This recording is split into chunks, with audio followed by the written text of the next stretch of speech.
Marahil po, hindi na ako nakikilala ng ating former president. Magpapakilala po muli ako. Mr. President, ako po si Bishop Benny Abante, ang Pangulo ng Bible Mode, Bible Believers League for Morality and Democracy, na mayroong 6,000 churches sa buong mundo. Gusto ko pong marinig ito ng mga DDS trolls at DDS vloggers. Gusto kong sabihin sa kanila, ilang boto ba ang ibinigay nyo kay former president? Ako po, Mr. President, libo-libong boto ang binigay namin sa inyo. Nagpasalamat ba kayo sa akin? Hindi. Nilapitan niyo po ba ako? Hindi. Nag-file ako ng bill, Mr. President. Yung pong tinatawag nating Republic Act 11897, an act declaring the second Thursday of January of every year a special working holiday to be known as National Baptist Day. Sinuportahan po ito ng lahat ng mga congressman. Sinuportahan po ito ng lahat ng mga senador. Okay. At nilagay po sa inyong opisina. Pinirmahan nyo ba ang bill na yan? Hindi po, Mr. President. Salamat po sapagkat hinayaan nyo ako na magsabi sa inyo ng buong katapatan na walang halong anumang pagkukunwari, Mr. President. Tagalog po ang inyong opening remarks. Hayaan po niyo ko na mag-English naman. Sapagkat mayroong isang abogado dito, ininsulto ang isang member ng Quadcom na hindi raw marunong mag-English. Gusto ko pong sabihin sa abogadong yan na ako po ay marunong mag-English. Baka mas marunong pa ako sa kanya mag-English. Ito po ang opening remarks ko sa ating Senior Deputy Speaker, sa ating Deputy Speaker, sa aking mga co-chairs, ladies and gentlemen, colleagues at mga kababayan. Today marks a significant development in our ongoing inquiry. Gusto ko yung abogado natin na nang insulto dito sa isang member natin dito, makinig na mabuti at i-correct niya ang English ko kung kinakailangan. For the first time, former President Rodrigo Duterte will appear before this committee to answer questions posed by his members. I would like to begin by thanking him for his presence. Thank you, Mr. President, for coming here. Rest assured po that Congress recognizes your role as our former president, and we will extend to you the respect that the position deserves. Maraming salamat po. Respect, but not deference, Mr. Chairman. However, my friends, colleagues, let me draw a clear line here. While we should be respectful, we cannot be differential. Mga kababayan, watching today with us, it is important to stress that respect and deference are two different things. It is vital that we, as representatives of the people, remember that distinction, because our ultimate allegiance is not to any one individual, no matter how high their office. We answer to a power greater than any president. We answer to the Filipino people and to God. As Scripture reminds us in Romans 10:3, and I quote, "Since they did not know the righteousness of God and sought to establish their own, they did not submit to God's righteousness." Our fidelity belongs to the Lord alone. Our mission is to seek the truth, and we shall not be swayed from that path.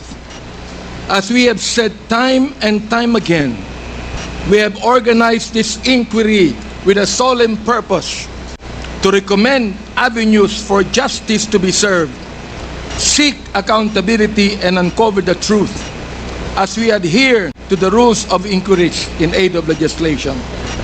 And inherent to this is our moral obligation to stop the vicious cycle of extrajudicial killings against our people who cannot defend themselves. to stop the blatant violations of our Constitution and our laws by scheming individuals and criminal syndicates, and to abate the social menace of illegal drugs. It is our sincere hope that the former President's presence here today will aid this objective, not hinder it. Today, we ask everyone here, including the former President, to speak openly and honestly, as this inquiry's goal is not to cast blame for its own sake, but to serve the cause of justice. Mr. Chairman, marahil po, hindi na ako nakikilala ng ating former President. Magpapakilala po muli ako. Mr. President, ako po si Bishop Benny Abante, ang Pangulo ng Bible Mode, Bible Believers League for Morality and Democracy, na mayroong 6,000 churches sa buong mundo.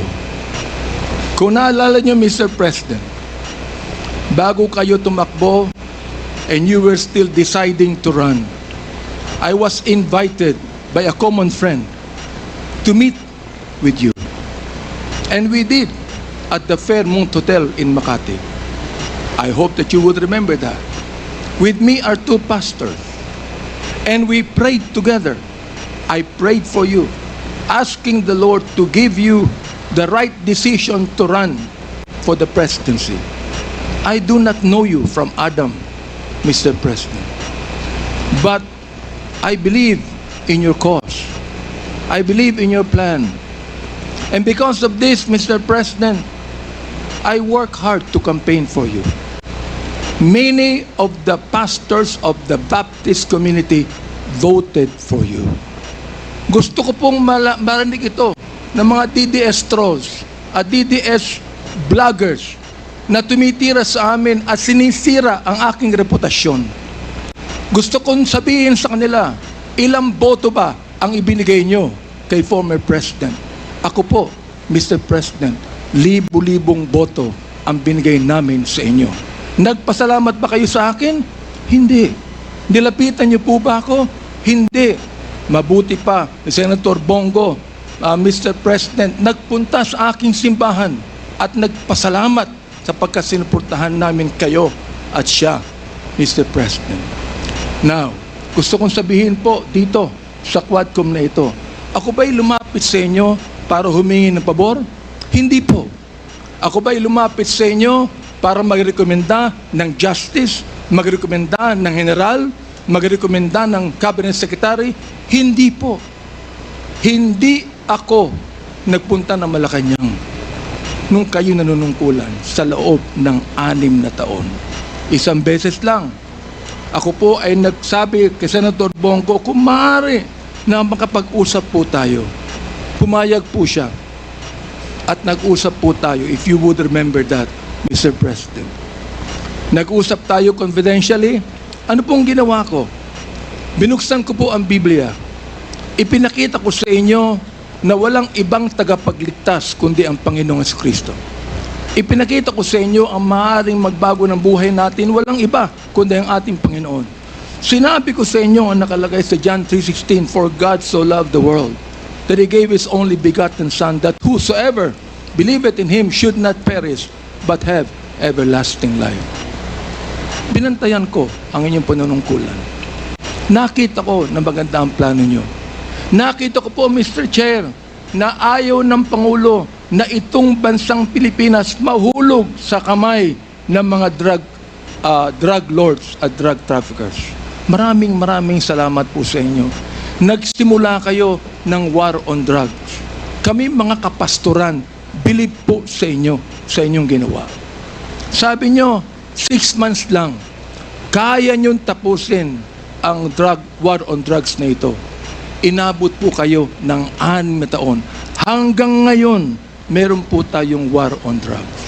Hindi po namin nakalain, Mr. President, na sa war on drugs na yan, mamamatay ang more than 30,000, Mr. President. Hindi ko akalain na more than 7,000 na mga drug pushers ang mamamatay sa kamay ng mga kapulisan. at sa kamay ng mga riding in tandem. At sinabi po ng ating ibang kapulisan, at gusto kong sabihin, hindi po lahat ng kapulisan, sapagkat ang karamihan po ng ating kapulisan, mga mabuting tao, at nais protektahan ang bansang ito. Pero, ang ilang mga pulis pumatay po. At dito nag-testify ang ilan na mayroong reward system na inyong itinanggi nung kayo ay nag-testify under oath doon sa Senado. Ngayon po, bilang bishop po ng Bible Mode, hindi ko akalain na kinakailangan pumatay tayo na more than 30,000 people para masugpo po ang drugs sa atin. Aba, Mr. Chair, talo pa natin ang Mexico. Sapagkat ng Mexico, nakita ko wala pang 10,000 namatay. Talo pa natin ng Colombia. Naging killing fields po ang Pilipinas nung panahon ninyo, nung kayo nanunungkulan. Naniniwala po kami na dapat hindi manatili ang drugs dito sa ating lipunan. Subalit, hindi po ako naniniwala na dapat tayong pumatay ng more than 30,000 people. Dahilan dito, pinatay si Kian Alejandro. Ano ang kasalanan niya? Pinatay ang isang 3-year-old na bata na nahagip ng stray bullet dahilan pumatay sa isang drug pusher. Pinatay ang 9-year-old na bata doon sa Caloocan, Mr. President, Mr. Chair. Ang kanyang bala ay nandun pa sa kanyang katawan nung siya'y nilibing. Subalit anong sabi ng funeral service? Siya po'y namatay dahil sa pneumonia. Pinatay po ang isang driver ng tricycle driver sapagkat sinakay niya ang isang drug pusher. Yung drug pusher pinatay, pero yung driver ng tricycle pinatay din, Mr. President. Hindi niyo po alam to. Hindi niyo po alam to. Ngayon, meron pa. Meron pong isa dahil sa tokhang kumatok sa isang pintuan, hinanap ang isang taong nagngangalampilo na isang drug pusher. Hindi nakita. Pinatay. Yung pinagtanungan. Yung pilo, buhay pa, Mr. President, Mr. Chair. At naglalako pa, palagay ko, ng drugs ngayon. Hindi ko po maintindihan to. Hindi ko po maunawaan kung bakit ganon. Samantalang sinuportahan kayo ng maraming pastor ng Baptist community. Ang ilang mga kapastoran po nandito at ilang mga pastor namin nanonood ngayon at pinapakinggan ang aking tinig, Mr. Chair. Ako po ay binabas araw-araw ng mga bashers ng DDS troll, ng DDS vloggers. Minumura itong taong ito. Sinisira ang aking reputasyon. Minumura po ako ng katulad ng inyong pagmumura, Mr. President. Hindi ko akalain kung bakit gagawin nila yan. Ang tanong ko, ilang boto ba ang ibinigay ng mga DDS vloggers sa inyo? Gusto kong sabihin sa inyo, I can testify on this, na libu-libong boto ang nakuha nyo sa Baptist community at hindi ako humiling ng anumang pabor sa inyo, Mr. President. In fact, kung naalala nyo, Mr. President, sinabi ko kay Senator Bongo na nais kitang imbitahan sa aming selebrasyon ng National Baptist Day, Mr. President. Nihinto ko lang po yung pakikipag-usap na ito ni Delga sa ating presidente para po makapakinig po sa akin ng tama. Inimbitahan ko kayo. Nagpunta ho kayo, Mr. President. Doon po sa SMX, nakita nyo ang 7,000 na mga Baptist leaders na nakinig po sa inyo. Sa inyong speech, Mr. President. Oo. Doon po sa speech ninyo, sa harapan po ng mga bishop at ng mga pastor, nagmumura kayo. Pinagbigyan po namin kayo. Kahit na hindi maganda sa amin makarinig ng mura, pinagbigyan po namin kayo dahil kayo ang Pangulo at dapat namin kayong respeto, Mr. President. Andito ho ako, nakaupo sa harapan nyo. Nagpapasalamat sa pagkakataong ito na masabi ko ng buong katapatan sa inyo ang ginawa ng more than 6,000 na mga kapastoran ng Bible Mode para sa inyong eleksyon bilang Pangulo ng Pilipinas. Nung akin pong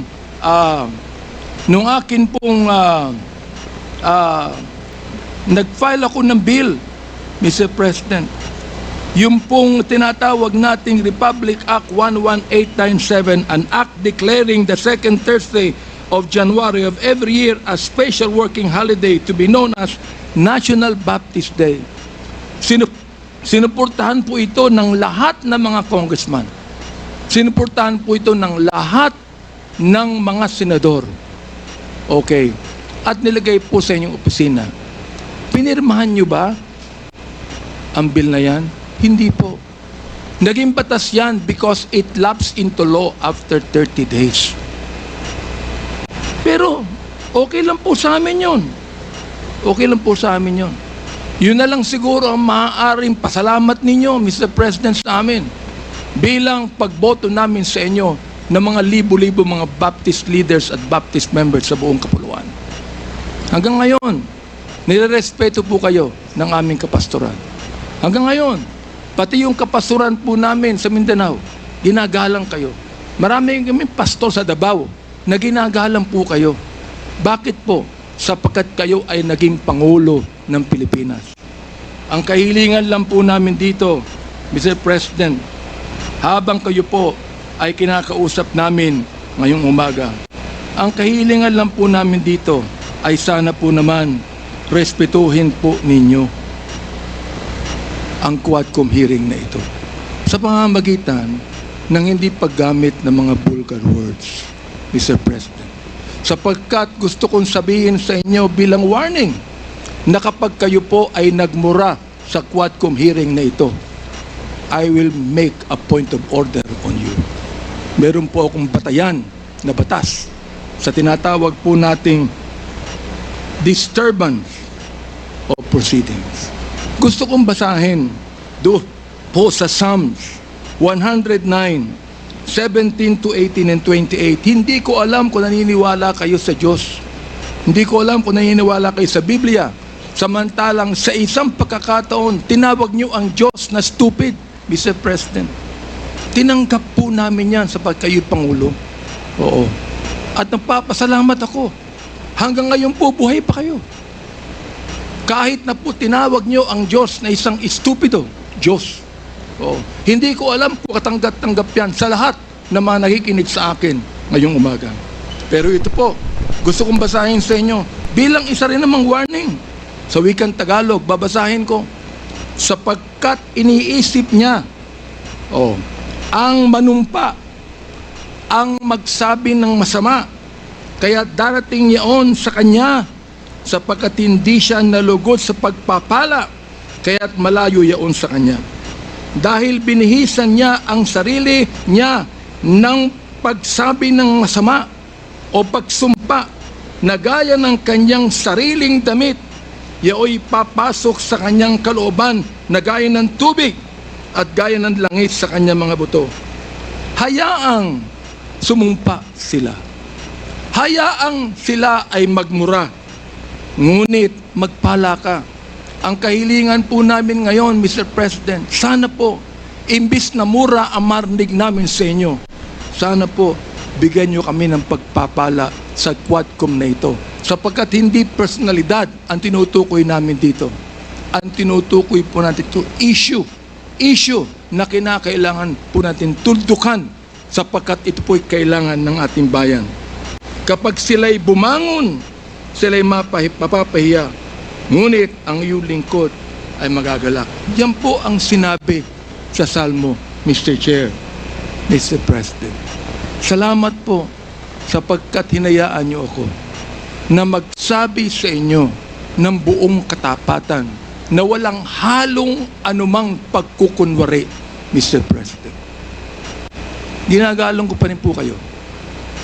Hindi po dahilan ay kayo, kundi dahilan sa minsan naging Pangulo kayo ng Pilipinas. Kaya nga po ang aking opening remarks is what? Respect, not deference. We are not here to give you obeisance. We are not here to give you obedience. We are not here to submit to you. We are here as equal members of this House, Mr. President, Mr. Former President. You are now a private citizen. And I hope and pray that you would give us equal respect as we give you equal respect today. Maraming salamat po, Mr. Chair.